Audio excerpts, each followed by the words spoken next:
Snow devours the mile, and a stranger arrives with nothing but a healer's satchel and a past she refuses to name. In an Edinburgh sealed by winter, a widowed duke offers a bargain to save them both. No kisses, no obligations.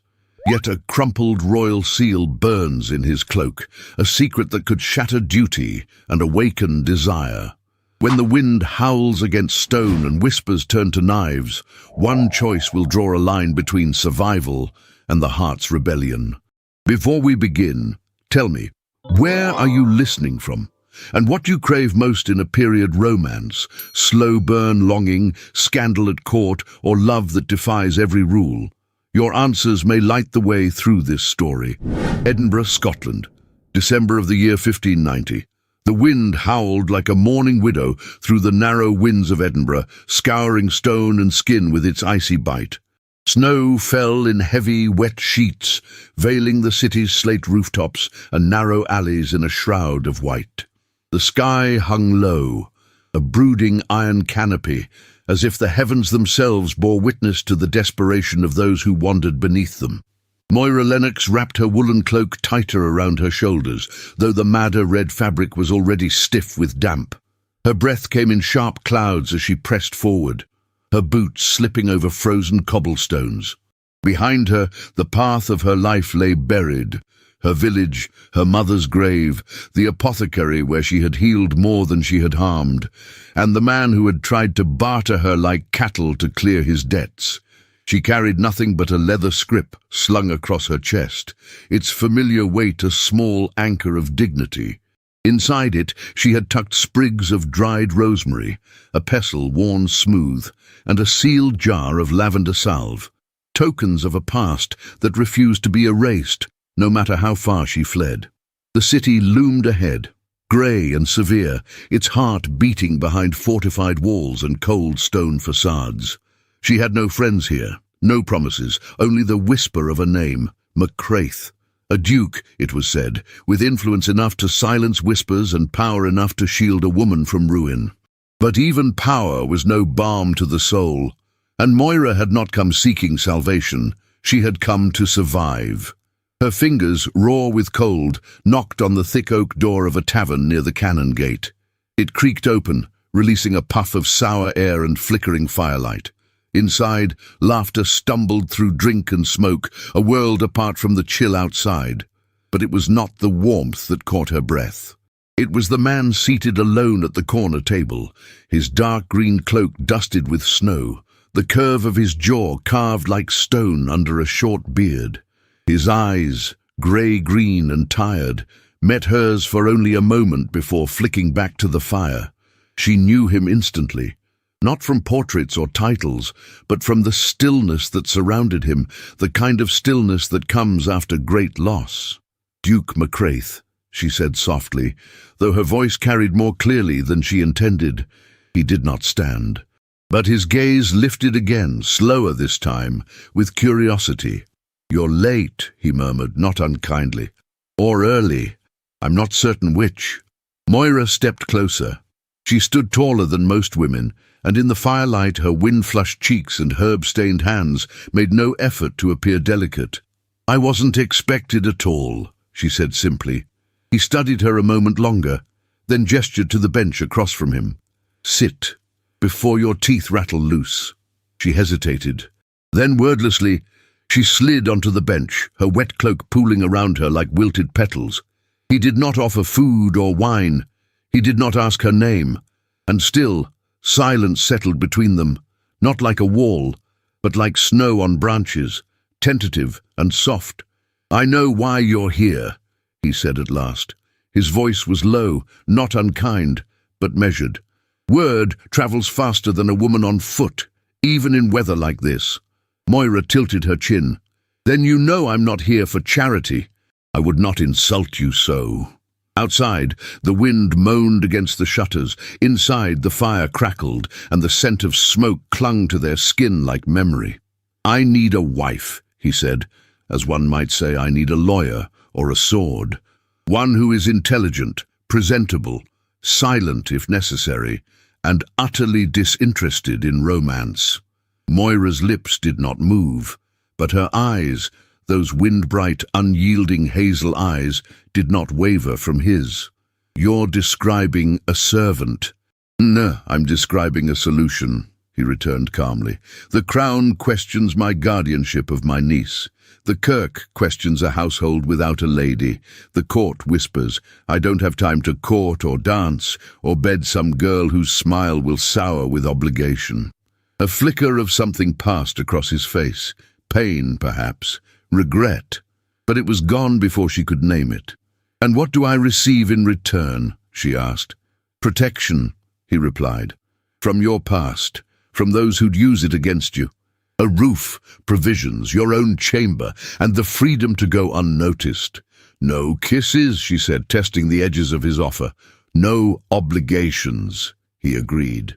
For a long moment she said nothing. The wind hissed at the window as though waiting for her answer. Then slowly she extended her hand across the table. Not delicate, not trembling. The hand of a woman who had stitched wounds and buried friends and never once asked the world for mercy. He looked at it as though it were a question, then reached out and clasped it in his. His palm was calloused, warm, real. "You may keep your title, Your Grace," she said quietly. "I will keep my herbs." The ghost of a smile tugged at the corner of his mouth. "As long as you don't poison the porridge." The agreement was struck. As he stood, the folds of his cloak shifted, revealing a glimpse of parchment tucked deep in the inner pocket. Moira's gaze flicked downward only for an instant. But she caught it. The royal seal crushed at the corner, the wax cracked. She said nothing, and yet something inside her whispered that this was no ordinary marriage and no ordinary man. Outside, the snow continued to fall, covering footprints, silencing pasts, and blanketing the earth in fragile white. A vow had not been spoken, but something had begun, something that would not obey. Edinburgh lay muted under the weight of snow, its cobbled closes slick with frost, and its tenements hunched like old men against the cold. By the time Moira Lennox reached the Duke of Macraith's townhouse at the foot of a steep wind, her cloak was soaked to the hem and her fingers were numb beneath the woolen mitts. The building rose before her like a fortress, 3 stories of grey ashlar with narrow windows barred against the wind. Its door was oak as thick as a tree trunk, fitted with a heavy iron knocker in the shape of a lion's head. It did not beckon, it warned. She stood for a moment, letting the snow settle on her shoulders, her breath a pale cloud. Then she lifted the knocker and let it fall. The sound rang deep and deliberate, as though echoing through an empty heart. It took a moment before the door opened, revealing a woman as solid as the stone behind her. Fiona McBride wore a dark brown wool kirtle with a black-laced bodice and a linen apron folded double across her hips. A starched coif framed her face, leaving only a streak of iron-grey hair visible at the temples. Her cheeks were ruddy from kitchen heat, but her eyes were cool and measuring. A ring of keys jangled at her belt as she shifted her weight. "You're the new lady," she said without warmth, though her Scots burr softened the edges of the words. "Come in before you freeze the hall." Moira stepped across the threshold, the door shutting behind her with a thud that reverberated through her bones. The air inside was warmer, but no less austere. A great hall stretched before her, its flagstone floor scattered with rushes, its walls hung with tapestries faded to muted reds and greens. A single fire burned in the hearth, its glow swallowed by the high timbered ceiling. A man stood near the stairwell, leaning against the carved baluster with the ease of one used to waiting. He was tall and rangy, his russet doublet worn beneath a stout leather jerkin. A knit cap covered his dark auburn hair, and a dagger hung at his belt. His nose had once been broken and healed crooked, giving his otherwise quick eyes a look of permanent suspicion. "Ewan Fraser," he said with a curt nod. His voice was dry, as though offered without expecting reply. "Man-at-arms." Moira inclined her head. "Moira Lennox." His glance flicked over her soaked cloak, her calloused hands, the leather scrip at her side. Something passed in his expression, not disdain exactly, but an instinct to weigh and measure, the way a soldier appraises a stranger at the gate. "His Grace is in council," Fiona said briskly. "You'll be shown to your chambers. Supper is at the 7th hour. If you need anything, speak to me, not to the staff. And keep your herbs sealed. The child's lungs are delicate." Moira let the words settle, like frost on a window pane. "Thank you," she said quietly. As she followed Fiona up the staircase, she felt the walls close in around her. Thick stone, narrow corridors, tapestries drawn to keep out drafts. The townhouse smelled of wood smoke, beeswax, and something faintly metallic, as if grief had a scent of its own. Her boots squeaked against the polished boards of the landing. Every sound was magnified. The groan of the stairs, the jingle of keys, the hush of voices behind closed doors. Fiona led her to a chamber at the back, its window overlooking a small enclosed courtyard where snow had piled against the well. A narrow bed stood near the hearth, neatly made with wool blankets. A carved chest waited empty at the foot. On a table lay a pewter basin and a folded linen towel. The only splash of colour was a woven rug patterned with thistles. "It's warm enough if you keep the fire fed," Fiona said, setting down a candlestick. "You'll hear the bell for supper. The child's rooms are above. The Duke's chambers are across the hall." She hesitated, then added, "She hasn't spoken since her mother died. Best not to press her." Moira set her scrip on the chest. "I wouldn't dream of it."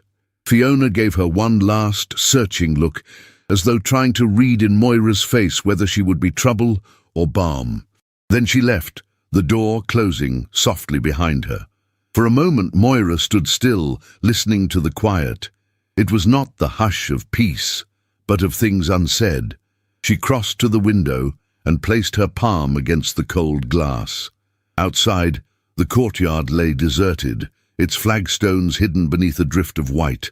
A single set of small footprints led from the stairwell door to the edge of the well and back again, half erased by new snow. The sight tightened something inside her chest.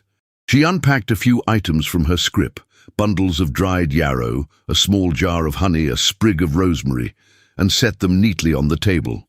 The air felt heavy with disuse, as though no one had breathed deeply here in months.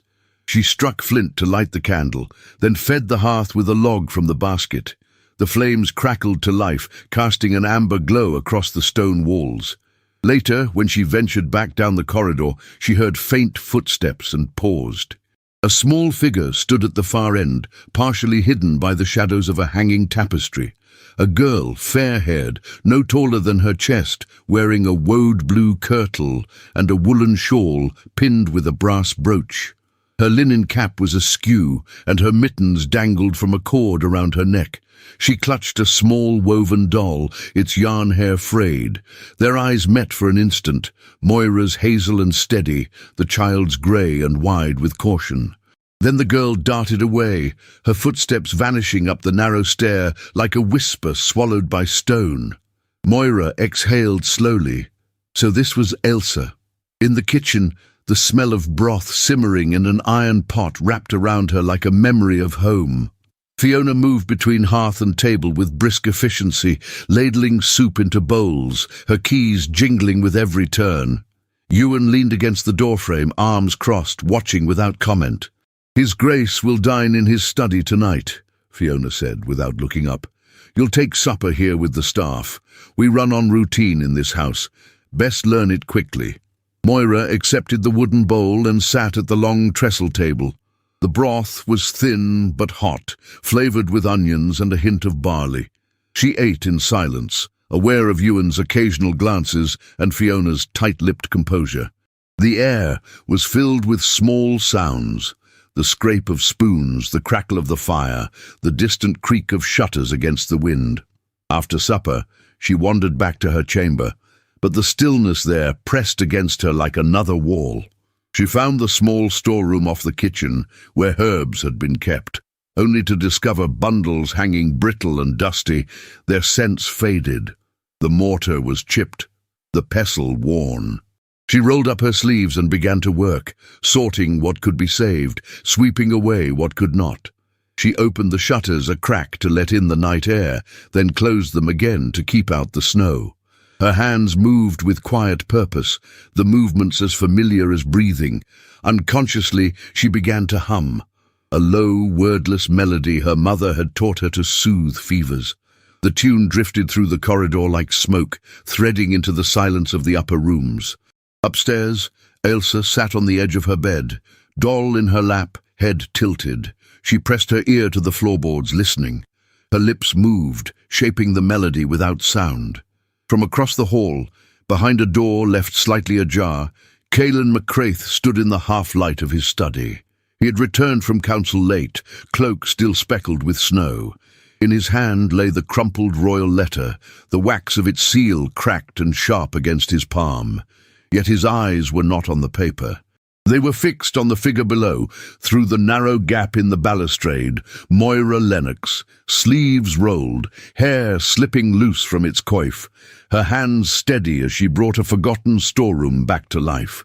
Something shifted in the air of the house then, subtle as the flicker of a candle flame. He felt it before he could name it, the pulse of a presence that did not demand, but quietly transformed.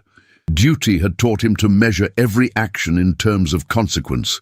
Yet watching her now, he sensed a consequence he could not calculate. Moira, unaware of his gaze, straightened a row of jars and closed the door softly behind her. The melody faded with her steps, leaving a hush in its wake.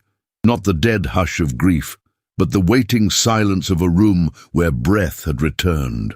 Upstairs, Ailsa traced the outline of her doll's yarn mouth with a finger, lips moving soundlessly in time with the tune. In the hall, Fiona paused, hearing the echo and feeling for the first time in months the faintest warmth seep into the bones of the house. And Caelan, standing alone with the cracked seal still in his hand, realized the silence he had built so carefully was no longer his alone. Someone had crossed the threshold and begun to stir the air. He did not move. He only listened, his grey-green eyes fixed on the stairwell where her shadow had disappeared, as though the act of listening itself might reveal what words could not yet say. The snow had not melted, but the roads to Holyrood had been cleared by order of the Crown. Sleighs glided along packed paths, their iron runners hissing over ice as hooves struck flint with rhythmic precision.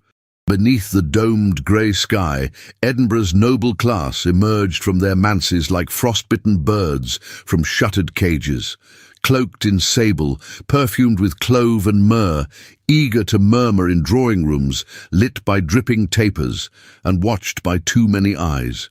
It was to such a place that Moira Lennox was led, her hand resting lightly on the crook of Caelan McCraith's arm, her heart keeping a slower, heavier beat than she let show.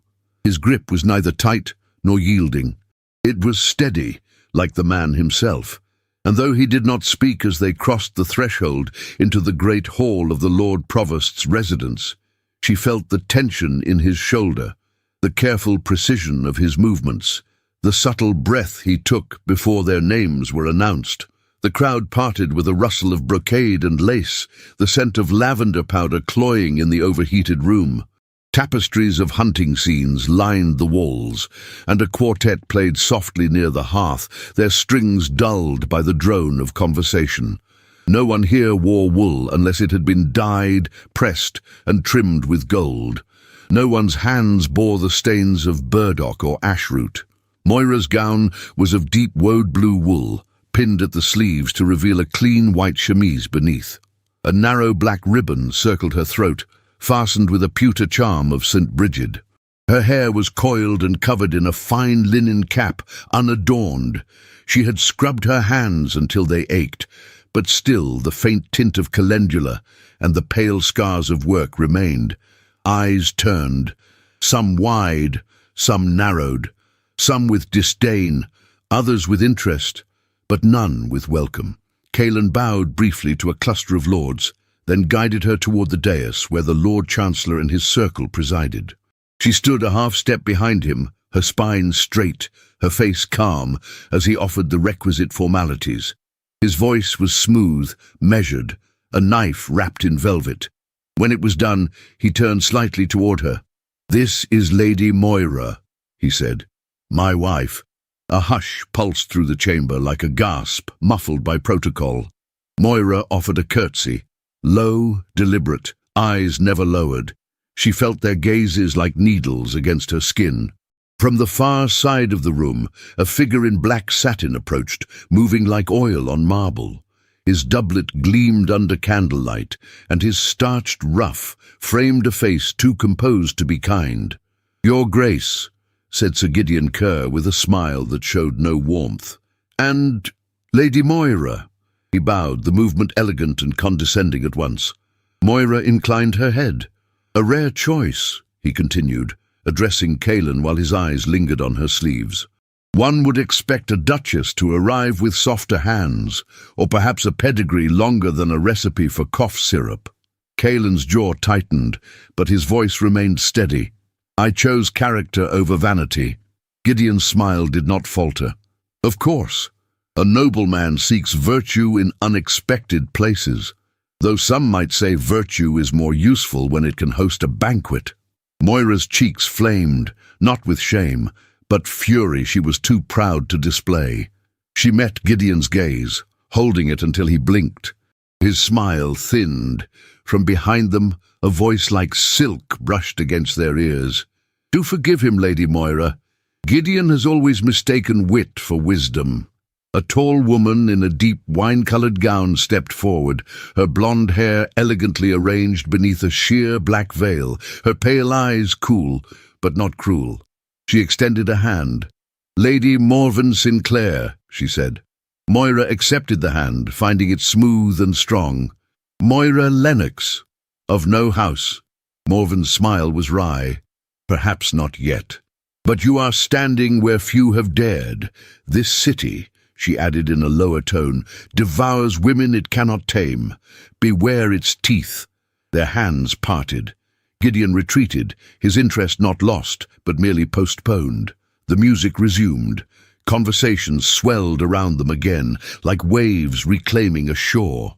Moira remained near Kaelin, but not clinging to his shadow. She watched, listened, learned. The wives of courtiers spoke in murmurs behind jeweled fans. The men spoke louder, their words veiled in politics and old grudges. By the time Kaelin led her back to the sleigh, she had said little and heard much. The silence between them on the return journey was not empty. It was heavy with unspoken truths. "You did not warn me," she said at last, as the city lights disappeared behind them. "I told you the court would not embrace you," he answered. She turned her face to the window. "You did not tell me they would try to bleed me in the drawing room." He did not reply, but his hand, gloved in soft leather, rested briefly over hers. Not a caress, not apology, just weight, warmth, a tether in the dark. At the townhouse, the staff had already prepared supper. Fiona met them at the door with her usual composure, but Moira noticed the extra candle lit on the table. The gesture was small, but noticed. She ate little. Her mind churned with images, the tight smiles, the eyes that undressed her story without asking her name. The way Morven had spoken, both a warning and a kindness. After she retired, she stood by the hearth in her chamber, watching the flames dance over ash and soot. She unpinned her sleeves and sat before the chest, removing the ribbon at her neck. Her fingers trembled only when she was sure no one would see. A soft creak came from the hallway. She opened the door in time to see a maid hurrying past, no older than 16, cheeks flushed from gossip or wine. "Good evening," Moira said gently. The girl paused, startled. "Beg pardon, my lady. I didn't know you were still awake." Moira smiled faintly. "Hard to sleep with so many thoughts." The maid hesitated. Then, perhaps emboldened by Moira's humility, she added, "They say you won't last long, that His Grace needed someone fast to quiet the crown, but that once things settle—" She trailed off, her face colouring. "I see," Moira said softly. "And do you believe that?" The maid shifted. "You seem kind. But kindness doesn't matter in houses like this." Then, realizing her own boldness, she curtsied quickly. "Forgive me, my lady. I spoke too much." Moira nodded. "Thank you for your honesty." The girl fled. Moira closed the door with slow care, her hand resting on the latch longer than necessary. So she was a temporary remedy. She moved to the washstand, splashed cold water over her face, and studied her reflection in the rippled glass above the basin. Not beautiful by the court standards, not delicate. Her hair was too unruly, her hands too used, but her eyes, they were clear and they did not lie. She had known hardship, she had survived spite. But this was a different trial, a place where venom wore velvet and daggers were dipped in perfume, and she would not retreat. In the room across the hall, Kalen sat alone at his writing desk, the candle burning low beside the royal missive he had not yet answered. He had watched her walk through that room of jackals with her chin lifted and her silence held like armor. She had not flinched. And yet he had seen the way her fingers curled ever so slightly when Gideon spoke, the way her throat worked as she swallowed down pride. He had offered her safety, but not respect. That, it seemed, she had earned on her own. And somewhere between the firelight and the frost creeping along the window pane, he realized that the court was not wrong to whisper. But they had underestimated the woman they whispered about. The snow had deepened overnight, cloaking the courtyard, in a silence so complete it seemed to swallow sound. In the upper rooms of the McCraith townhouse, the wind rattled the shutters, and frost bloomed along the leaded panes like pale ferns. The house had grown used to its hush, but on this night it held a different kind of stillness, the taut expectancy that precedes a change no one dares name. Moira Lennox awoke to the soft tread of Fiona in the hallway. The housekeeper's knock was perfunctory, but her face when she entered bore something like concern. "The child," she said in a low voice. "Her cheeks are scarlet, and she burns with heat." Her ring of keys jingled at her side like a nervous habit. Moira rose at once, tying her shawl over her chemise and reaching for her leather scrip. Even before she stepped into the girl's chamber, she smelled the fever, the unmistakable scent of damp linen and shallow breath.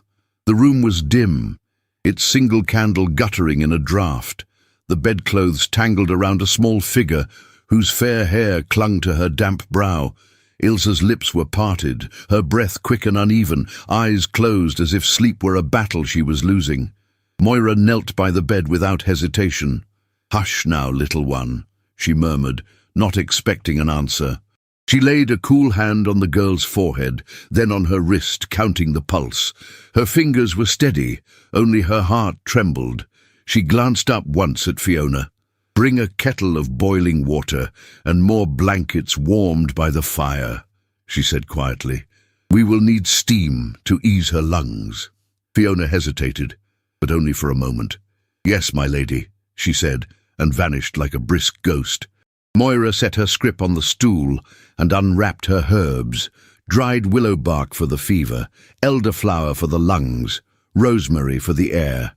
She crushed them deftly in her mortar, the rhythmic sound soft and deliberate, as if the motion itself were a prayer. Then she reached for a strip of linen and soaked it in cool water, pressing it to Ailsa's forehead. The child stirred faintly, a small sigh escaping her lips. Her doll lay abandoned at the foot of the bed, its yarn hair tangled. Moira picked it up, smoothing its dress before tucking it beneath the girl's arm. "There you are," she whispered. "Your little friend has come back." The door opened again. This time it was Kalen. He filled the doorway like a shadow cast by the hearth downstairs, his dark cloak heavy with snow, his grey-green eyes unreadable in the candlelight. He said nothing at first, only stepped inside and closed the door softly behind him. His boots made no sound on the rushes as he crossed to the other side of the bed, his gaze fixed on the child. For a heartbeat, Moira sensed the tension in him, the coiled restraint of a man who had seen too much loss. "She's burning," he said at last, his voice low. "I know," Moira answered without looking up, "but her pulse is strong. That is a good sign." He remained standing, his hands clasped behind his back, a soldier in his own house. She felt his eyes on her as she poured herbs into the steaming basin Fiona had brought, the fragrant vapor rising like a small cloud between them. When the steam thickened, she held it near the child's face, murmuring a story under her breath about a little bird who flew above the snow to find the sun. The hours slid past. Candle wax dripped onto the saucer, forming pale rivulets. Moira bathed the girl's temples, changed her linens, coaxed sips of water between her lips. She refused the chair Fiona had offered, preferring to kneel at the bedside, her skirts absorbing the chill from the flagstones. The melody she hummed, low, wordless, filled the room with a warmth no fire could give. At some point, Caelan moved from his vigil at the foot of the bed to a chair near the window. He sat with one arm resting on the sill, his head slightly bowed, watching as she worked. He did not interfere, though once she felt him rise to add another log to the fire, his movements careful, as though he feared even a sound might break the fragile thread holding the girl to this world. Fiona returned with fresh blankets, her usual briskness muted. She helped Moira shift the child gently, laying the warm cloths beneath her. When their eyes met, something unspoken passed between them. A recognition, perhaps, that this stranger had not come to play Duchess, but to labour as one of their own. Fiona adjusted the edge of the quilt without being asked, then stepped back into the shadows, her fingers tightening on her key ring. The night deepened. Outside, snow whispered against the panes. Inside, the air smelled of herbs and sweat, fire and steam. Moira's voice did not falter. She told Ailsa a tale of St. Bridget weaving a cloak of green that could cover the whole world. As she spoke, she saw the girl's eyelids flicker, her lips move faintly, as if shaping the rhythm of the words. Then it happened, so softly that Moira almost thought she imagined it. Ailsa's small mouth parted, and a thread of sound emerged, the ghost of a tune. Not a word, but the melody Moira had been humming echoed back like a whisper from a cave. Moira's heart caught. She bent closer. "Yes, little bird," she breathed. "Sing if you can." The child's lashes fluttered. A faint, hoarse whisper followed, barely audible. "Moira!" For a moment the room held its breath. Fiona's hand rose to her mouth. Caelan straightened sharply, his chair creaking. And Moira, steady, practiced Moira, felt a sting behind her eyes she could not blink away. She smoothed the child's damp hair and pressed the cool cloth once more to her brow. "It's all right," she said softly. "Rest now." Ailsa's lips closed, but a calmer rhythm returned to her breathing. Her hand, small and hot, clutched at the edge of Moira's sleeve, as though anchoring herself. Moira let it remain, her own hand covering the girl's lightly. After a time, Fiona withdrew, her eyes softer than they had been since the day Moira arrived. She did not speak. She only nodded once before closing the door quietly behind her. The fire burned low. The basin of herbs had cooled, its scent lingering like a benediction. Moira sat back on her heels, exhaustion settling over her bones. She looked up and found Caelan watching her from the chair, his elbows on his knees, his fingers laced. "She spoke," he said quietly, as though naming a miracle. Moira nodded. "She did." For a moment he said nothing. Then he rose and crossed to the hearth, staring into the embers. His posture was rigid, but his voice, when it came, was low and rough-edged. "I buried my wife in winter," he said, not turning. "Our child with her.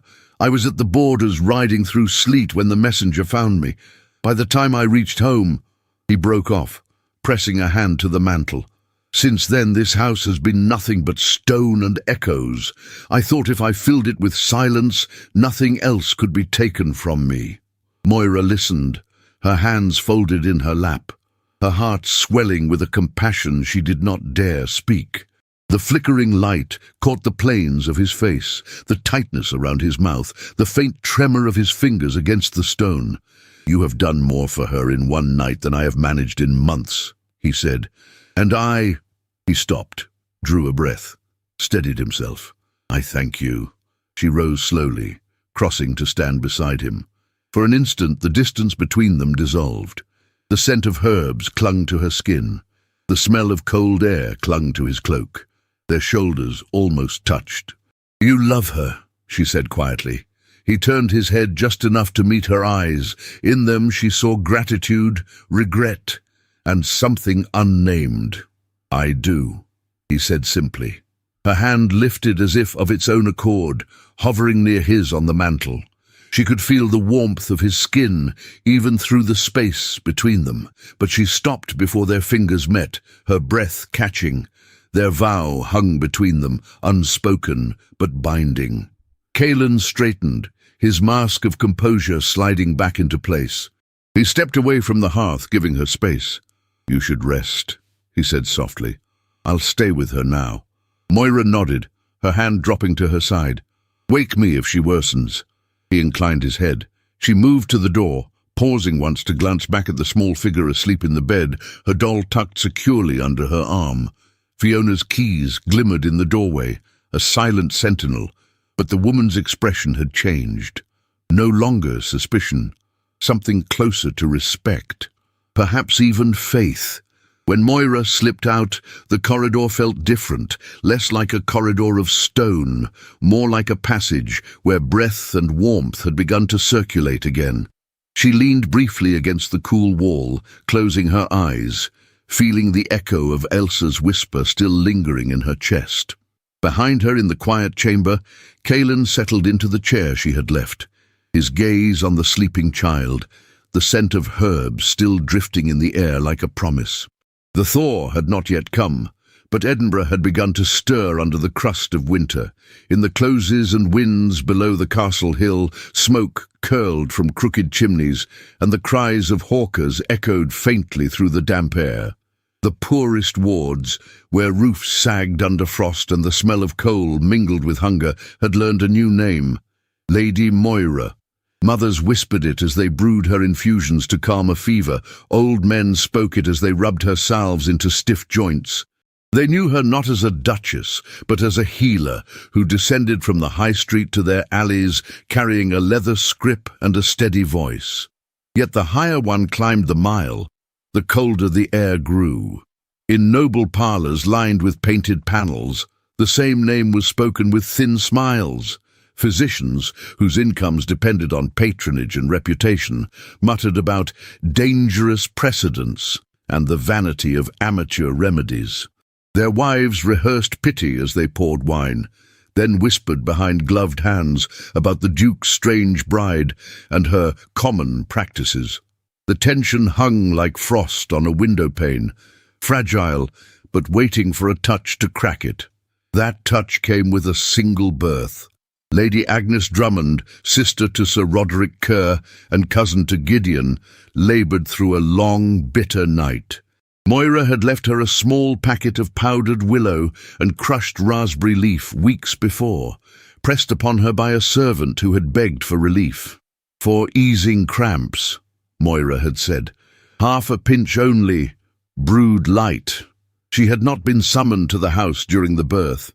She had not even known it had begun, but when dawn broke, the bells of St. Giles tolled, and a rumour rolled like thunder down the mile. The lady had died, and with her, the child.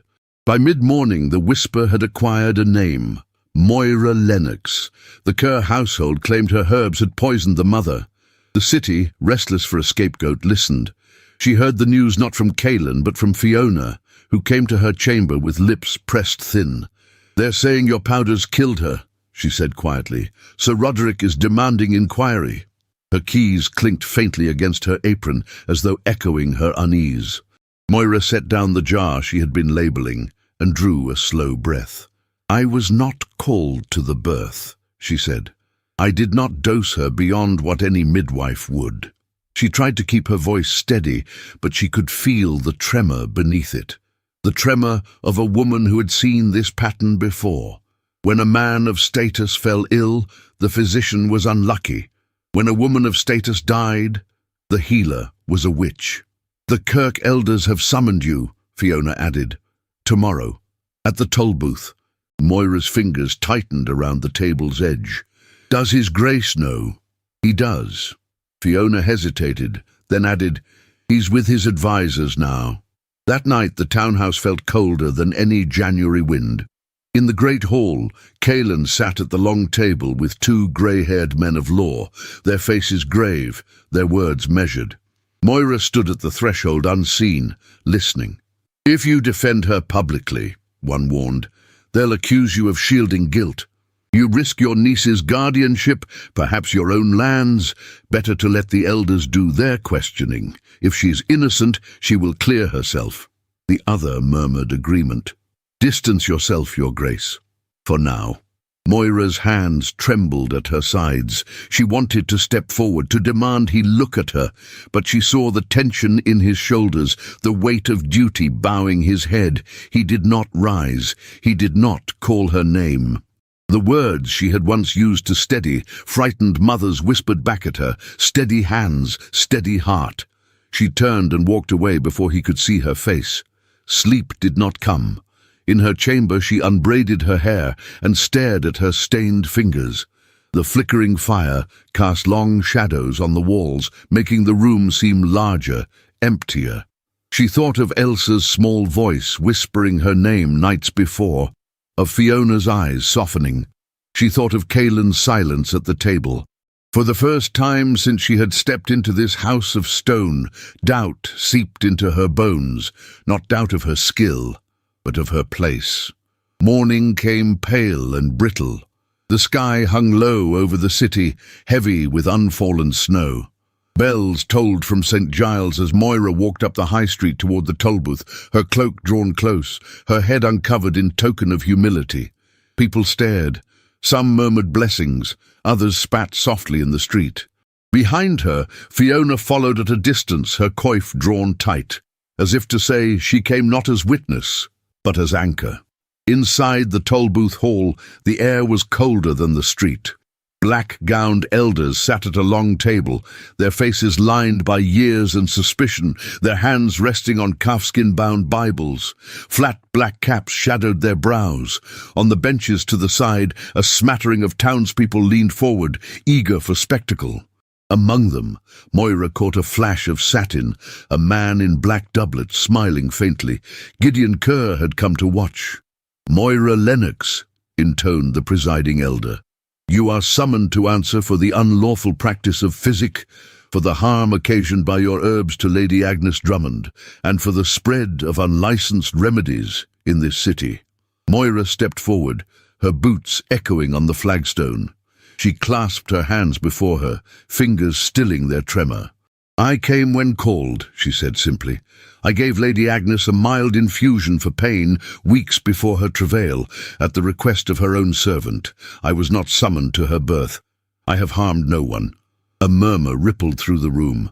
One elder leaned forward. "Do you claim skill above the learned men of the university?" "I claim only skill in the remedies taught to me by my mother and her mother before her," Moira answered. "I do not claim more. I do not take fees beyond what the poor can spare." Another elder lifted a paper. "We have here a sworn statement from Sir Roderick Kerr that his sister's last dose came from your hand, that she was strong before and weakened after. She was heavy with child," Moira said softly. "That alone is enough to weaken any woman." Gideon's voice drifted from the benches, silky and precise. "Such modesty. Yet so many flock to your door. One might think you enjoy the power." Moira's eyes met his, steady as steel. "I enjoy saving lives," she said. The presiding elder banged his palm on the table. "Silence in the hall!" Moira felt the weight of every eye. She thought of Kalen sitting in his council chamber at this moment, warned to stay away, told to be silent. She had known she might stand alone here, but the knowledge did not make the reality less bitter.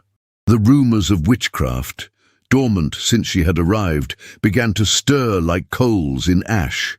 She could feel it in the way the elders shifted, in the hiss of the crowd when she spoke of herbs. "Do you deny," the elder asked, "that women such as you have been known to traffic in charms, to whisper words over potions?" "I whisper only to calm the sick," Moira said. "If that is a crime, then I stand guilty." A tense silence followed. Outside, the wind howled against the shutters. Inside, the crowd leaned forward, hungry for a verdict. For an instant her composure faltered. She thought of Ailsa's small hand clutching her sleeve, of Fiona's nod, of Caelan's silence. She felt the sting of betrayal, but she held her gaze level. Her voice, when it came, was soft but unshaken. "I am not ashamed of what I do. I am ashamed only that in this city, mercy is treated as suspicion." The elders whispered among themselves. Gideon sat back, his smile like a blade waiting for a sheath. Fiona shifted at the rear of the hall, her hands knotted in her apron. No one moved to stand at Moira's side. Above them, through the high windows, snow began to fall again, flakes drifting down like pale ash, soundless but inexorable. In the hush before the elders spoke, Moira felt the weight of stone and history pressing against her, the centuries of women judged by men in dark robes. And yet, standing there, her cloak damp, her hands bare, she felt also the heat of her own defiance, a small, steady flame in a cold room. She lifted her chin, waiting for them to speak, her heart steady now not with hope, but with resolve. Whatever they would say, she would not bow her head. The cold in the Tolbooth Hall had begun to seep through Moira's bones. It was the kind of chill that came not from winter air, but from the weight of judgment, from the collective silence of men trained to look for guilt in every woman who dared speak with knowledge.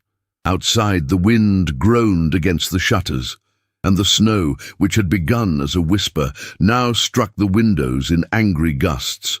The city braced for storm. Within the chamber, the elders whispered behind their black sleeves. Their eyes flicked toward one another in silent agreement, as if her fate were merely a detail to be filed away with the rest of the day's affairs. The air stank faintly of ink, sweat, and old wool.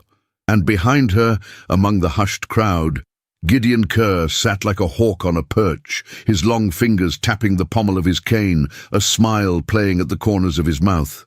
"She defies the order of natural law," one of the elders said aloud. "Unwed she practiced, unlicensed, without male sanction." Moira stood unmoved, her hands folded before her, eyes steady. "You mistake mercy for rebellion," she said softly, but her voice did not tremble. "Be silent, woman," snapped another. "You have spoken enough." They turned toward their ledgers, as if preparing to write the end of her story. Then the door burst open. It slammed against the stone wall with a thunderclap, drawing gasps from the gallery. The wind followed it in, sweeping snow into the hall in swirls of white, as if winter itself had come to bear witness. And in the archway stood the Duke of Macraith, still dusted in snow, his black cloak billowing like smoke behind him, boots dripping with meltwater. For a moment, no one breathed. Caelan's grey-green eyes swept the room. He said nothing at first. He did not need to. His presence alone, tall and grave and sharp with fury, shattered the rhythm of the tribunal. "Your Grace," began one elder, rising, his tone caught between deference and reprimand. "This is a proceeding under ecclesiastical authority." "She is my wife," Caelan said, voice like thunder over moorland, "and I will not watch her condemned by cowards hiding behind scripture and ink." Gasps rippled again. Moira's breath caught in her throat. He hadn't looked at her yet. One of the clerics, a narrow man with skin like wax, stepped forward. "There are protocols, Your Grace. If you wish to submit testimony, you must do so." Caelan walked forward, each step echoing across the flagstone. When he reached the long oak table, he unfastened the ring from his finger, the heavy seal that bore the crest of Clan Macraith, and held it out. "This woman," he said, turning at last to face Moira, his voice thick with restrained fury, "saved my niece's life. She returned breath to a house that had long since forgotten how to live. She is not a threat to this city. She is its remedy." And then, in full view of the council, he let the signet ring fall onto the table with a sharp clatter. "I place my name, my title, and my blood behind hers. She is not my mistake. She is my equal." Silence. Total. Absolute. The storm outside battered the windows. But within the chamber, not even the rustle of robes could be heard. The elders froze. Several ladies in the gallery let out small, shocked gasps. Gideon's expression flickered, something between delight and danger, before settling into a practiced neutrality. The elder seated at the center slowly lifted his hand, as if afraid the air itself might break. "In that case," he said with a thin voice, "this hearing is closed. No charges will be brought. We find no fault today." The ring remained where it had fallen, the metal glinting in the firelight like a dropped sword. Moira exhaled at last. Her legs did not buckle, though they threatened to. Fiona, somewhere behind her, let out a soft breath of relief, but Moira's eyes did not leave Caelan's. Not as the tribunal dispersed in a rustle of black gowns and indignation.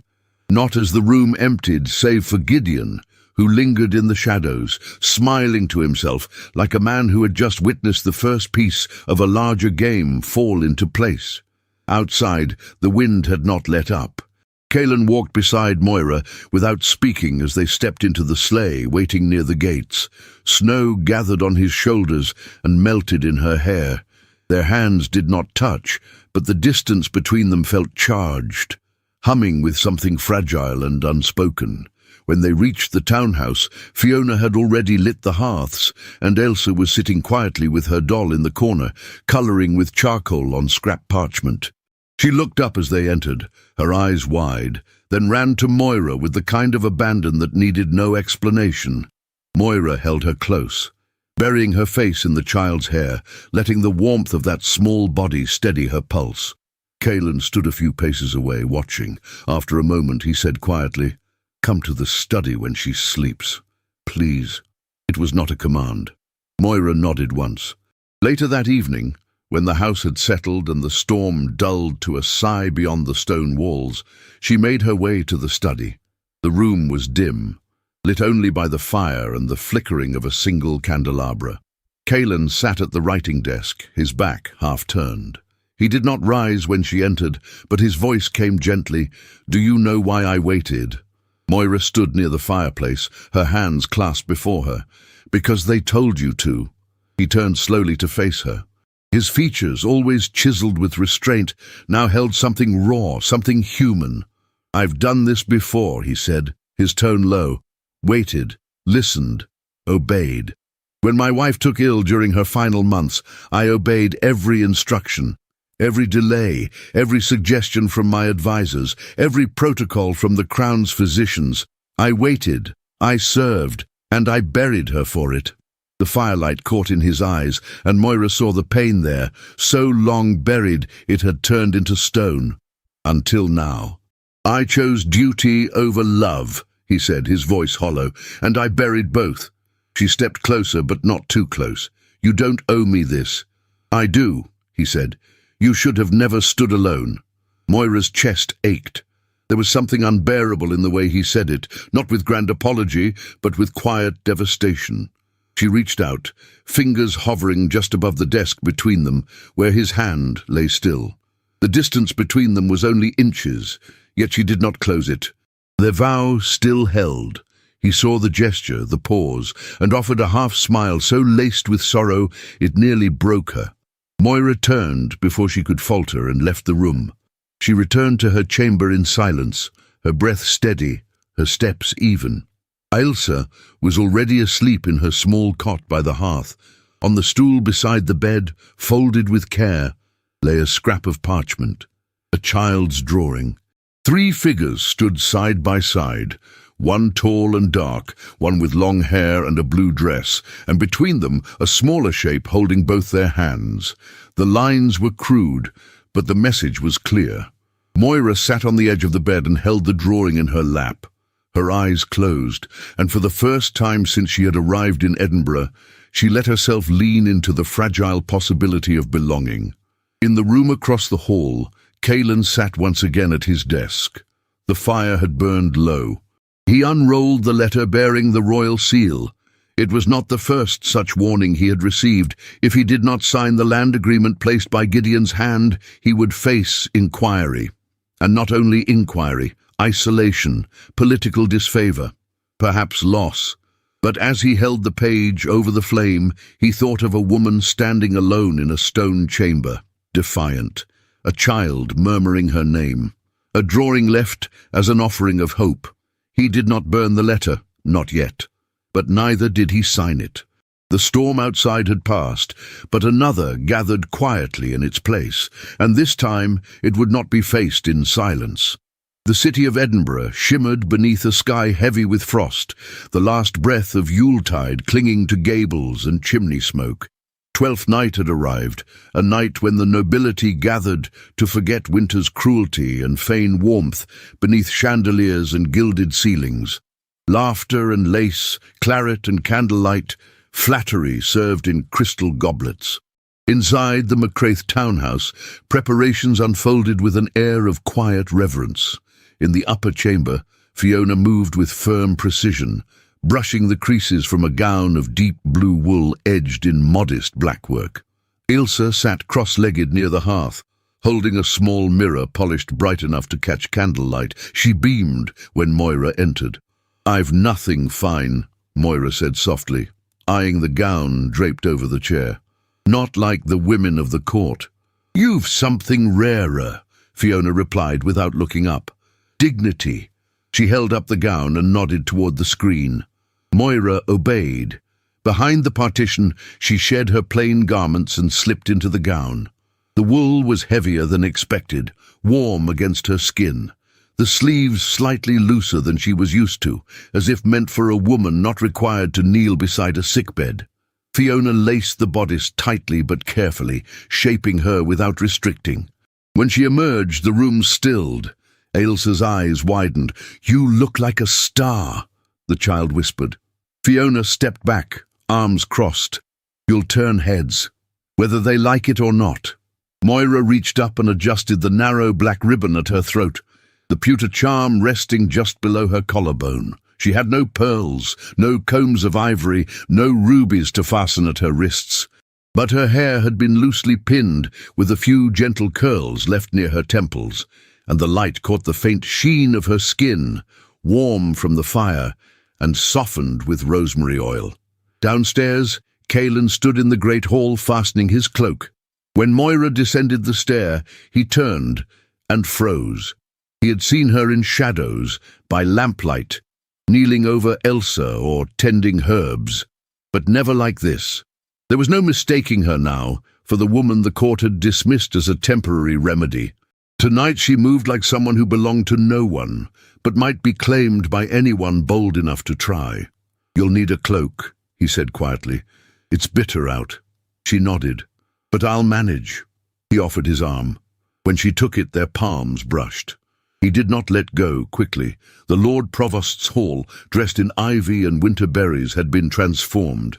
Waxed floors reflected chandeliers heavy with dripping candles, and music swelled from a corner where lutes and viols sang in layered harmony.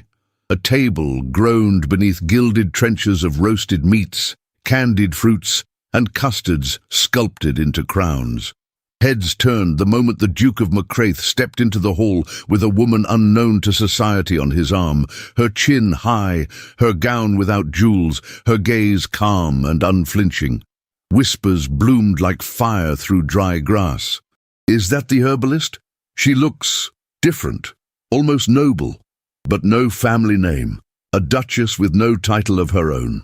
Caelan escorted her to the high table. His presence, always reserved, now carried a clear warning. He touched her back lightly as she sat, a gesture unnoticed by most, but felt like thunder by the woman it touched. Lady Morven Sinclair, already seated, turned her head slowly toward Moira. Her expression revealed nothing, but her eyes lingered longer than etiquette required. "She wears plain wool," murmured a baroness nearby. "She wears it better than your niece in brocade," came Morven's voice, cool as wine left too long in snow. Moira inclined her head in silent thanks. Throughout the evening, Moira drank little, but watched much. She listened to the false laughter of women comparing household imports, the brittle jokes of men puffed with land and favor. She answered when spoken to, and made no effort to court attention. But still it came. "You are more composed than most would be."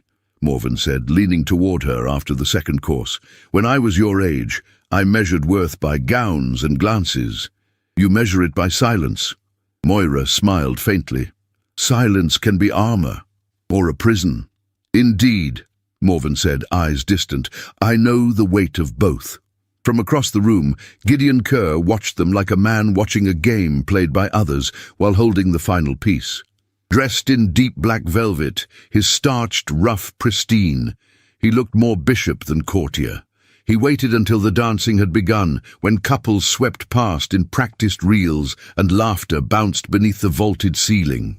Kaelin and Moira stood beneath a garland of winter holly just outside the main floor, half-shadowed by candlelight and mistletoe strung between columns. The music slowed. Moira's breath came shallow as she turned toward him. He reached up, brushing a curl from her cheek. His fingers paused. Their eyes met. The world, for that moment, narrowed. He lowered his head, and then, "Your Grace," came Gideon's voice, smooth and clear as a blade unsheathed. "Forgive the interruption. A matter of urgency." Kaelin froze. The mistletoe hung above them, cruel and silent. Moira stepped back. The moment passed, shattered into 1,000 silent fragments. "What matter?" Kaelin asked, his voice tight. Gideon handed him a folded parchment. His smile did not reach his eyes. "A final draft of the land grant, as requested by the Crown. I'm told the new terms are more flexible, but of course your signature is still required." Kaelin opened the letter, eyes scanning quickly. His brow furrowed, his jaw clenched. Moira felt it before he spoke, the shift in his breath, the quiet fury he always wore like armor beginning to crack. "And if I do not sign?" Gideon's expression did not change. "Then, unfortunately, certain protections, such as your wife's immunity from ecclesiastical review, may no longer be guaranteed. There are those in the Kirk not pleased with recent theatrics." Moira watched in silence. Her pulse thrummed. The word wife hung heavy in the air, twisted now into threat. Gideon turned to her, his tone smooth. "You looked radiant tonight, Lady Moira. A pity that radiance might not be enough to keep the frost from your door." Kaelin stepped forward. "You've said enough?" "Of course." Gideon bowed slightly, then disappeared into the throng, his shadow lingering longer than his presence. Moira did not speak on the journey home. Kaelin did not try to explain. He stared out the sleigh window, the letter crushed in his gloved hand, silent rage building behind his eyes.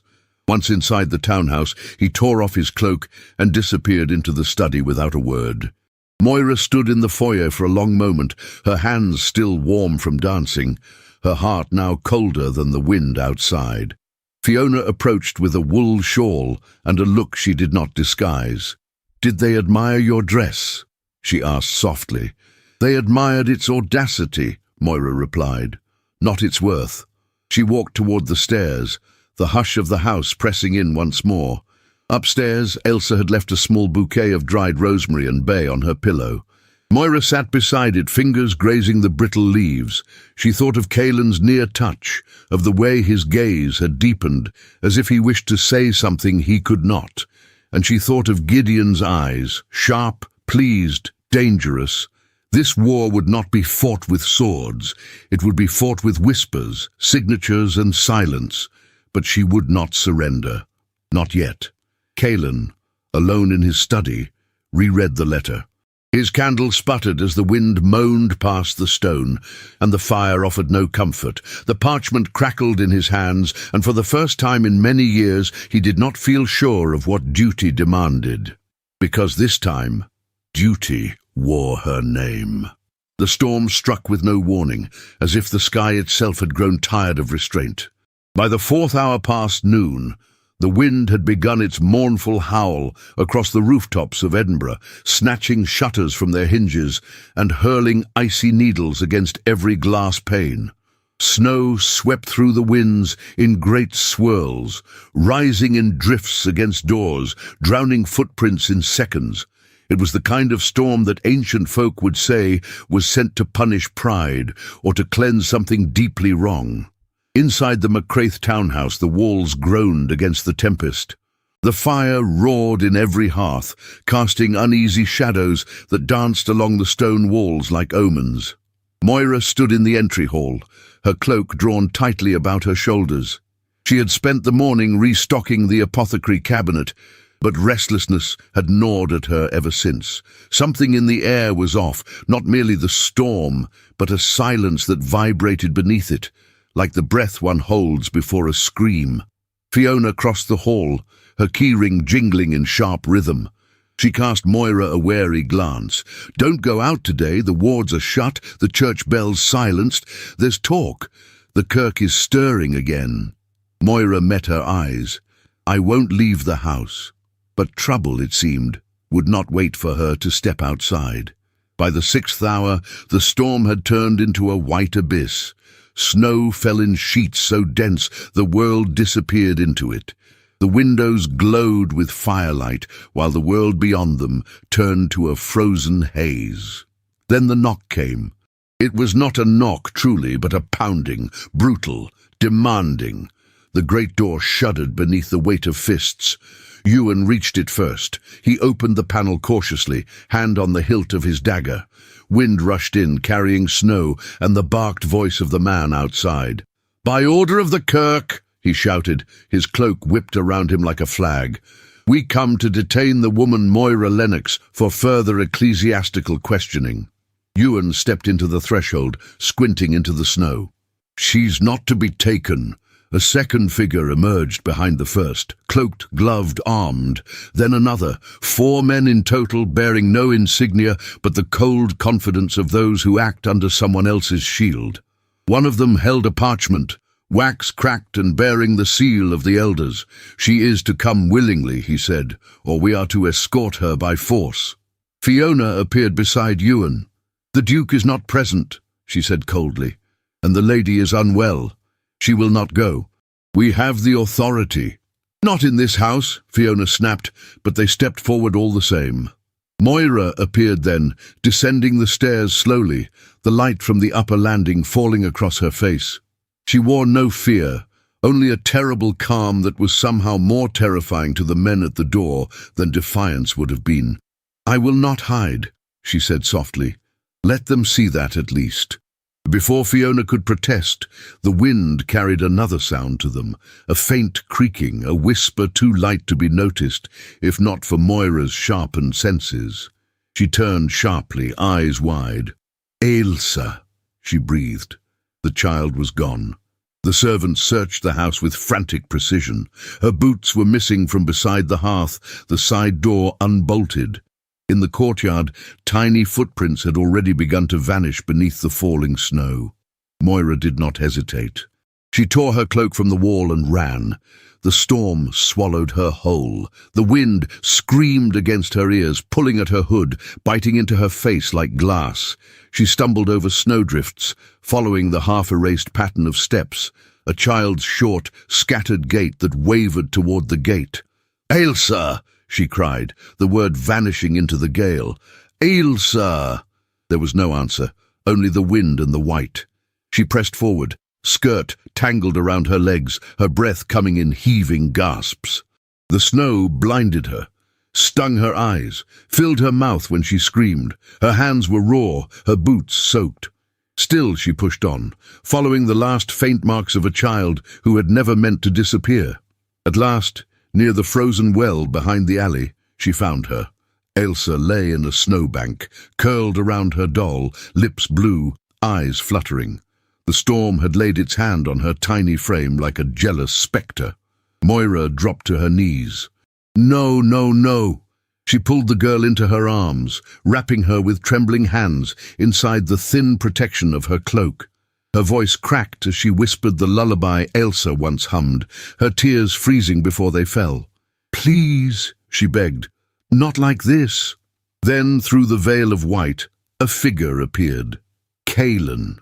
He emerged from the blizzard like a force of nature, his cloak torn open by the wind, his eyes wild.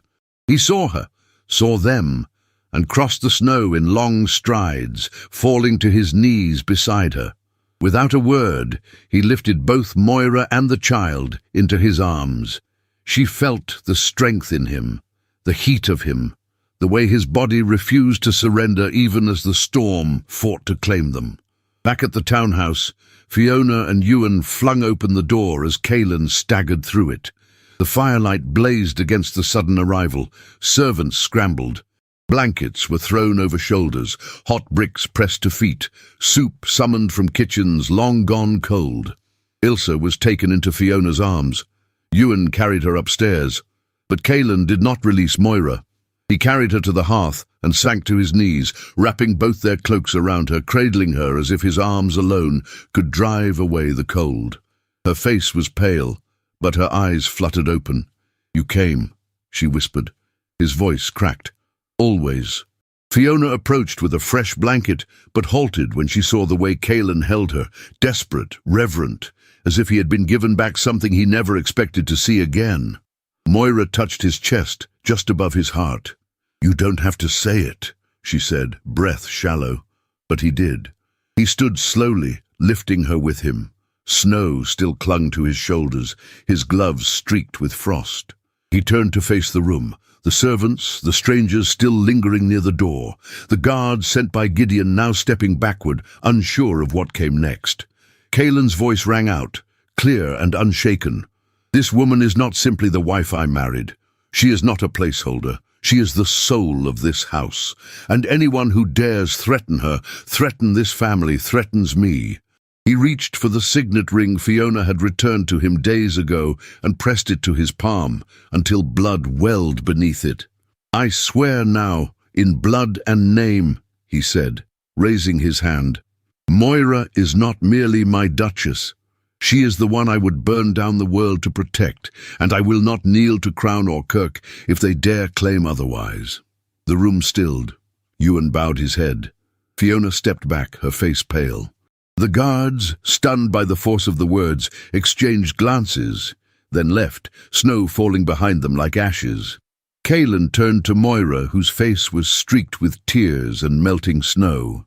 She did not speak. She simply rested her forehead against his, her hands pressed to the fabric over his heart, and for a moment, in the heart of the storm, the world held still. Outside, snow continued to fall, but inside the McCraith home, the fire blazed higher. And the vow, made silently in the dark, on a day with no ceremony, no kiss, no promises spoken, was now bound in blood, breath, and battle. Caelan would no longer remain still. He had chosen, and all of Edinburgh would feel the heat of that choice. The bells of St. Giles tolled low and solemn, their sound swallowed by the fog that blanketed Edinburgh in a heavy shroud.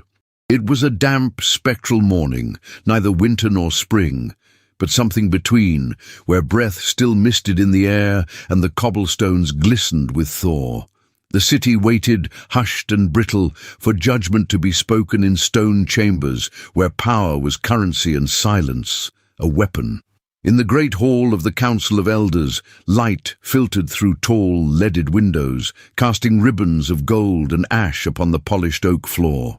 High-backed chairs lined the dais, occupied by men whose collars bore the stiff lace of noble birth or the sombre cloth of the kirk. At the centre stood the accused, Sir Gideon Kerr, his posture unbowed, his gaze sharp as frost, and beside him, seated with regal stillness, though no crown adorned her, sat Moira Lennox. She wore no jewels, no embroidery. Her gown was deep plum, unadorned but finely cut, a mark of quiet dignity. Her hair, pinned with modest precision, revealed the fine curve of her neck. The only decoration she bore was the scar just above her wrist, a pale crescent earned during childbirth labours, not war. The room murmured as the council called the assembly to order. Caelan McCraith, Duke of Glenlorne, stood at Moira's side. His face was carved in granite, only the tight set of his jaw betrayed the storm beneath. His signet ring, once cast down in defiance, now rested on his gloved hand, returned not in submission, but as a mark of claim. Lady Morven Sinclair stepped forward first. The hall held its breath. She wore the garments of mourning, black satin with a violet sash, but her voice did not tremble. I have known Sir Gideon Kerr since youth. I once called him ally. I now call him by his true name, manipulator. It was he who fed whispers into the ears of noblemen, who laced kindness with threat and ambition with poison. And it was I who stood silent, believing silence would spare me from shame. It did not. A stir passed through the crowd. Her voice grew steadier. I saw what he did to the Duke's household. I saw the fear bloom in the eyes of a child and the strength bloom in the hands of a healer.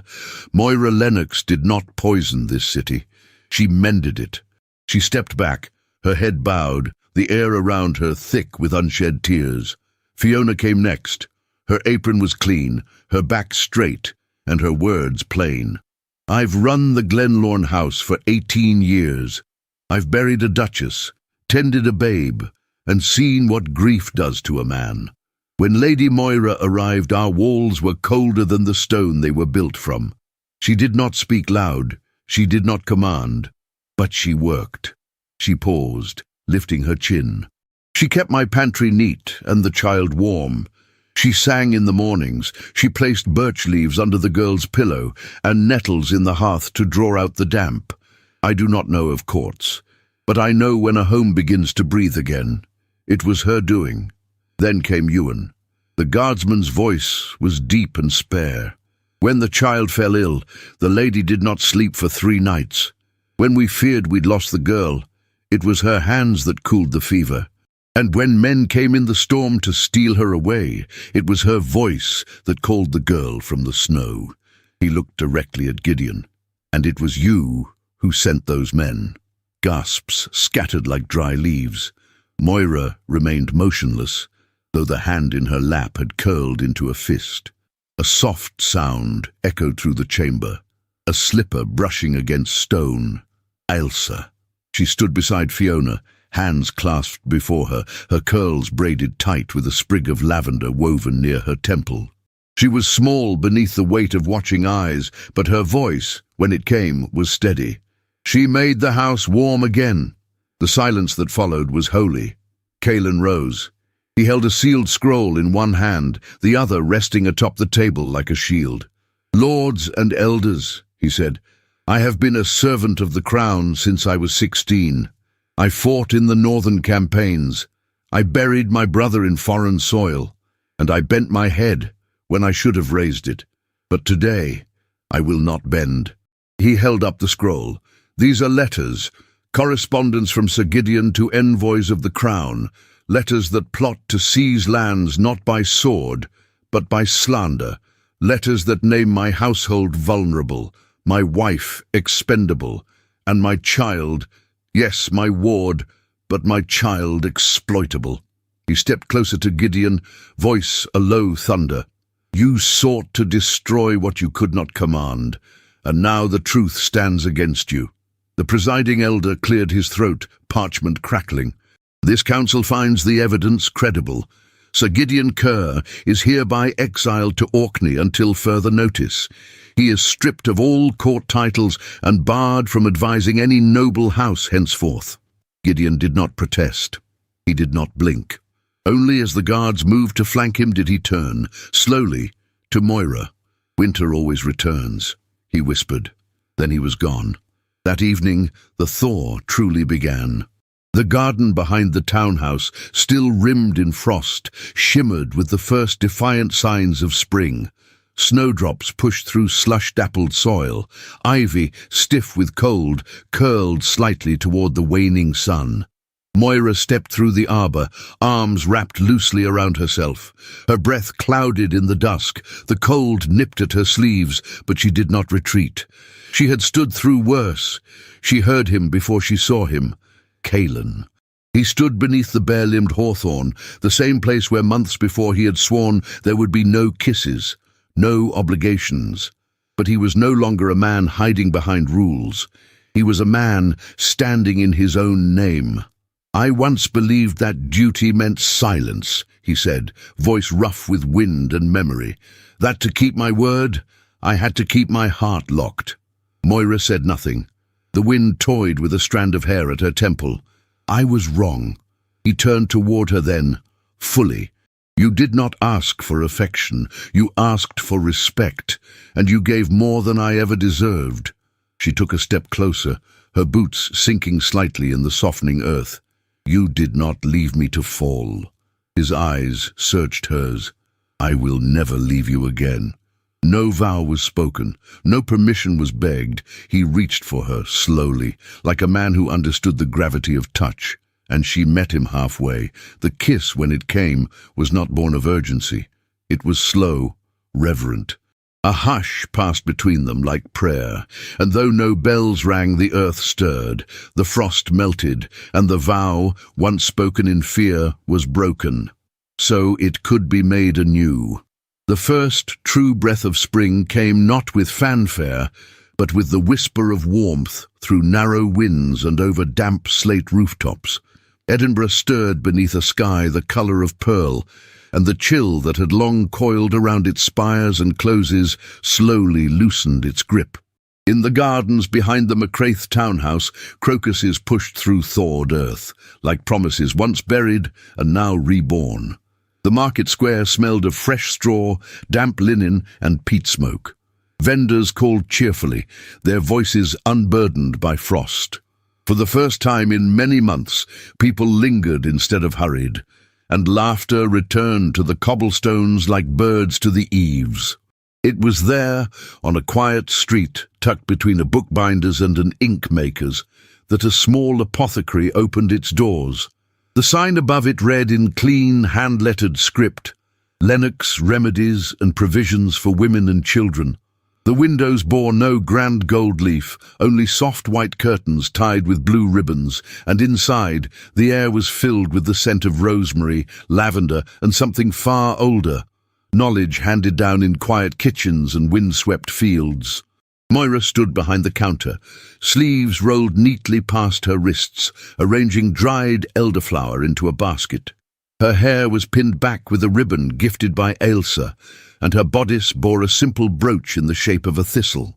Her hands moved with practiced ease, but her eyes lifted often to the door, where light spilled in each time it opened to reveal another face, some familiar, some hesitant, all in need. They came not in hordes, but in ripples. A young mother nursing a babe, too restless to sleep. An older woman with swollen joints who whispered of shame before asking for comfort. A quiet girl with bruises at her collarbone who said nothing and yet said everything. To each, Moira offered not only tinctures and teas, but her time, her attention, her presence. She did not wear a coronet, but in that little room, with its rows of jars and pots, she was duchess indeed. One morning, as the sun cast golden lines through the glass, the bell above the door chimed with a familiar clarity. Lady Morven Sinclair stepped inside, her silhouette framed in lavender silk and a hat trimmed in pressed violets. There was no entourage, no fanfare, only a small box in her gloved hands. Moira looked up, surprised, then softened. Lady Morven. Moira. The name held no stiffness now, only a quiet respect. May I? Always. Lady Morven stepped toward the counter and set down the box. Inside, nestled in layers of cotton, was a set of fine glass jars with stoppers shaped like forget-me-nots. For your shop, she said. I had them made by the glassblower on Leith Walk. I thought, well, your hands do more than mend. They give back what the world forgets to protect. Moira was silent for a moment, then nodded. Thank you. They stood there for a moment, two women once divided by silence and station, now bound by truth. As Lady Morven turned to leave, she paused. I envy you, she said softly. Not your title, but the way he looks at you, as if you're not his to possess, but his to stand beside. Moira blinked slowly, the words catching like breath in her throat. Outside, laughter drifted past the window. At home, Caelan stood before a gathering of city officials, the weight of a century pressing against his shoulders as he argued for reform, not of law, but of custom. He spoke of dignity, of women who labored in shadows with skills never taught in schools, of hands that delivered life, that knew the shape of healing better than any man trained in a university. He did not demand they be crowned, but that they be counted. His voice rang through the chamber like iron on stone. By week's end, a bill was passed. Midwives and healers might now register under noble patronage, protected from persecution, their names written into record as something more than whispers. At supper that evening, Fiona held the parchment in her calloused hands. "You did this," she said to Moira, though her voice faltered with emotion. "All of this." Moira only smiled, her fingers brushing the edge of the parchment as if it were sacred. Ailsa, seated beside her, unfolded a sheet of paper. "I wrote a poem," she announced shyly. Kaelin raised a brow, playfully solemn. "Shall we hear it?" Ailsa cleared her throat. The hearth was cold, the sky was grey, but someone sang and changed the day. She wore no crown, she brought no flame, but now our house has found its name. There was a beat of silence before Fiona wiped her eyes with her apron and muttered about onions. Later that night, after the candles had been snuffed and the servants had gone to bed, Kaelin and Moira walked through the garden. The air was cool, but not cruel. The earth beneath their feet was soft with promise, and the stars above blinked with gentler light. The hawthorn tree still stood at the edge of the path, its limbs stretching toward the sky like arms no longer burdened. They said nothing for a while. Words were not needed between them now. They passed the arbour where frost had once clung like fear, where silence had reigned, where duty had once shackled hearts too wounded to hope. Moira stopped. "This is where we made the vow," she murmured. Kaelin turned to face her, eyes solemn. "No, this is where we broke it." She tilted her head and remade it. He took her hand, fingers lacing through hers with deliberate grace. "This time," he said, voice low, "we chose the vow, and we chose each other." She smiled, and the garden seemed to breathe around them, not with triumph, not with spectacle, but with peace. And for the first time in many seasons, Edinburgh slept not under a shadow of fear, but beneath the soft promise of something healed, something whole. 8 winters had passed since the storm that nearly stole them all. And yet, each year when the first snow dusted the worn stones of Edinburgh, Moira still paused at the window of the apothecary, her hand resting just below her collarbone, where the warmth of memory lived. Outside, the city had changed. Not by revolution, but by quiet persistence. Midwives no longer crept down alleys in the night. They walked through the front doors of homes with heads high, their names recorded, their craft protected. Women who once whispered ailments behind veils now stepped through Moira's door with confidence, children tugging at their skirts. The apothecary had expanded, taking over the adjacent shop. The same white curtains hung in the windows, though now they were embroidered with ivy and thistle. Inside, laughter rang out as 2 children dashed between shelves, twins no less. A girl with flame-dark curls and a boy with his father's solemn eyes and mischievous grin. They were 7, born beneath a blood moon after a labour so long it stole Kaelin's breath. He had paced the halls like a soldier awaiting battle until he heard that first, blessed cry. And when he held both children in his arms, Isabel and Sorley, he wept like a man unmade and remade again.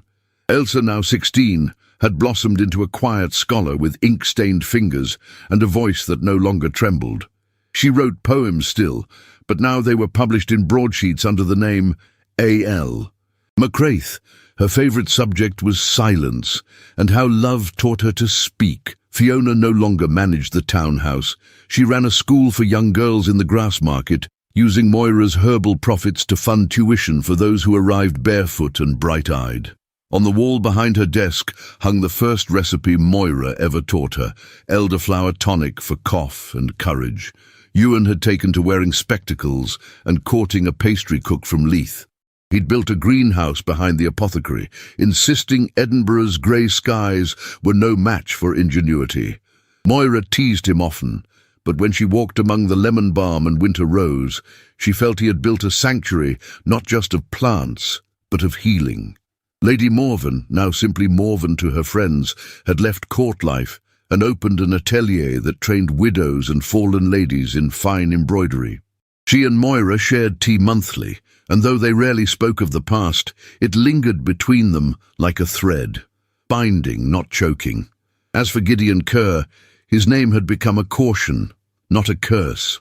Exiled to Orkney, he sent no letters, received no visitors.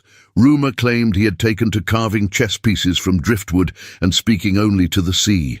The Crown never mentioned him again. And Caelan, he aged slowly, as men do who have loved deeply and lost and dared to love again.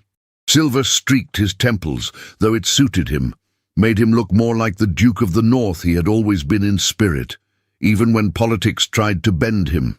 He served on the council still, but on his own terms. He spoke less of law now, more of legacy. His hand always found Moira's when the room grew cold.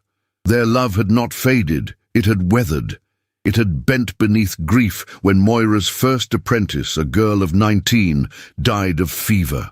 It had ached under sleepless nights with colicky twins, under arguments over taxes and tides and terrible roast lamb. But it had never broken. On the morning of their 8th anniversary, Caelan led her through the garden, no longer frostbitten, but thriving. The hawthorn tree, once bare, now bore clusters of red berries. He paused beneath its limbs and placed something in her palm. It was the crumpled letter from long ago, the royal seal still visible, though the parchment was faded. The very one she'd glimpsed in his cloak pocket the day they met. "You kept it," she whispered. "I almost burned it," he said, voice rough. "It was the summons that would have pulled me back to court, forced me to remarry for power. Had I opened it that night, I would have walked a different path." Moira's fingers closed around it. "And yet, you walked mine." "No," Caelan replied. "We walked together." She lifted her eyes to meet his. No vows needed speaking. They had been lived. And somewhere in the upper windows of the house, Elsa wrote a final line to her new poem as her younger siblings argued over who got the last scone. Fiona wiped flour from her hands and set a kettle to boil.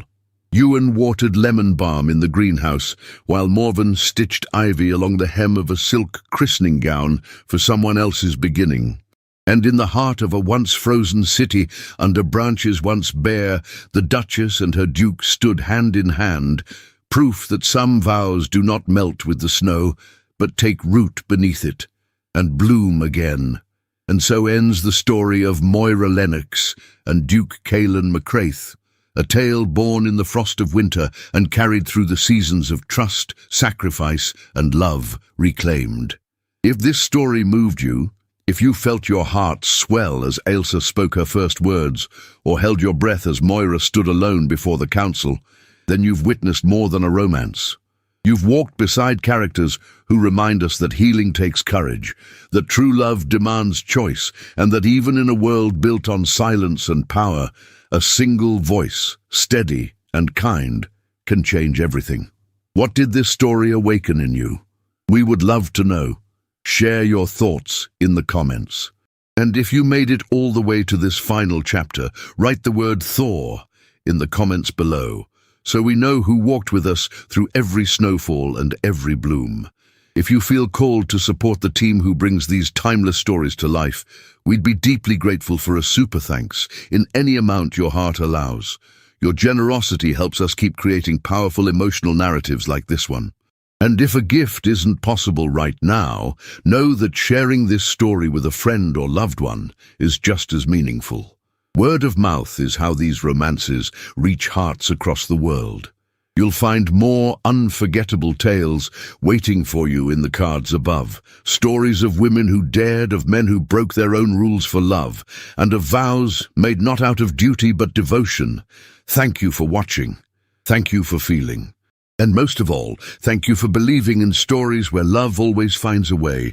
We'll see you in the next chapter.